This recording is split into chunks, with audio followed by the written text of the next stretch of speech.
Alright, so I've been sitting on these images for quite a while, and I finally know what I want to do with them. Let's rate and discuss what these books could have been. I mean, what else are we going to do with fake Goosebumps books? Disclaimer, I don't own any of these pictures. Essentially, I found them on TikTok through this account called Fake Goosebumps. You guys should go give him a like and a follow. He also has a Facebook page. But regardless, let's talk about these 10 fake AI-generated Goosebumps books. Alright, Clowns in the Fridge. Now, Clowns in the Fridge looks like it'd be its own story. Essentially, I could see it being about these miniature clowns who only appear in the fridge, possibly at night. And they come out and they cause a ruckus or some kind of dismay. Almost like a spin-off of Revenge of the Lawn Gnomes. The art's amazing. Honestly, I would rate this probably an 8 out of 10. I could see there being some kind of like ritual they have to do to get rid of the clowns. Maybe throw them a birthday party or get a clown car that they can all pack into. I'm not sure exactly, but I would definitely read it. 8 out of 10. Next, we have Goblin of the Month Club, and the catchline is, it pays for itself. I could see this being like a soft spin-off of Gremlins, kinda. Maybe these kids find an old magazine in some kind of abandoned building, and it's got a cutout for Goblin of the Month. And they order it as a joke until the first goblin shows up and starts causing chaos. I can even see there being some kind of gimmick where it's like, don't feed it candy after midnight, loosely referencing Gremlins. Art-wise, it's pretty decent. I give it a 6.5 out of 10. I definitely read this over something like How I Learned to Fly. Up next, we have Return of the Duck. And for this one, I'd say maybe it's a sequel to Chicken Chicken. I'm not really sure exactly how they tie in, except for the fact that they're both some kind of birds. I could see them maybe calling a monster duck, like, as a nickname, but what exactly it is, I'm not really sure. The art's decent. I'd give it a 5 out of 10 for the art. I don't know if I'd read it per se, it just feels a little silly, but still, overall, good try. The Church of the Cheese. Now, this one's just silly enough that it could actually work. I could see this being like a lighthearted stab at like a cult film where essentially this kid moves to a town and everybody is obsessed with cheese. Maybe it's Wisconsin, you know. And instead of Pyramid Head, we have Cheesehead, and Cheesehead leads the Church of the Cheese and essentially converts people into his dairyarians. I don't know. It's an interesting thought. It could even have a sequel. I'm going to give this one a 8 out of 10. I'd like to see at some point in time a rat thrown on the head of the church, but that's just me.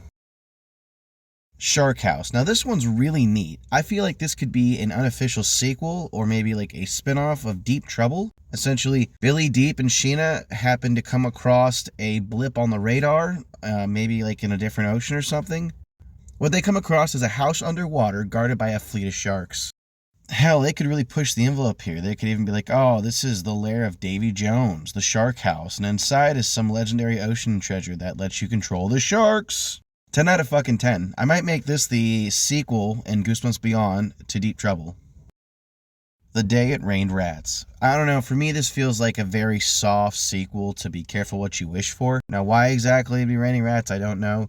But I could see some kind of wish magic being the reason this happened. Maybe this is a return of Clarissa. It wouldn't be the worst sequel we ever got, cough cough Monster Blood 4. Either way, it's an interesting concept. I'd say the art's close to a 6 for me, it's not bad. I'd definitely read it, but I'm not sure if it would merit a sequel. I feel like this could be a one and done. Silverware. This one's kind of tough. Essentially, I can see it being some kind of fun, antic story about how maybe there's an enchanted or cursed set of silverware that's picked up at a garage sale. And as the family uses it, things start to happen. They all start to feel weak. Maybe a ghost is attached to one of them and tries warning our main protagonist in dreams that if you don't stop using these, it'll kill you. That's the silverware curse. And the character's like, oh shit, dog. And so they do something stupid like either go dump it in the backyard or the trash can or the river. This is definitely a one-off. I'm going to give it a 4 out of 10. It gets interesting, but it's not that eye-popping. Dr. Chicken Returns. Now, this one I like. I like the way this one looks. It's kind of creepy. It definitely gives some kind of, like, anamorphic vibes. This could even be a unofficial sequel to the Chicken Chicken book. Either way, I like it. I definitely think it has potential. I'd give it a 7.5 out of 10. I want to know more about Dr. Chicken. I could see this book being about essentially a doctor that gives out these experimental chickenpox shots that turns people into animals, and him being an actual part chicken.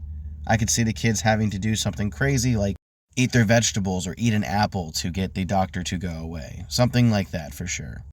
Arctic clowns. Now, I don't have chlorophobia, but there's just something about that picture that just goes, ugh. I don't know, I really like this one. This could be essentially a spin-off of Beware the Snowman, or it could be its own book. And there's a cult of these clowns that live in the Arctic. Maybe, like, let's say they're vampires. They bite you, and instead of becoming a vampire, you become this blue-skinned clown, and you grow a mustache, and your nose turns red. To stay alive, they have to squeeze their nose. So as you hear the honking, you'll know they grow near. But if they don't honk their nose, they could die. We'll say that's how they circulate their blood. Anyway, I give this one a 9 out of 10, and I would definitely read it. It could even have a sequel. I'd be okay with that.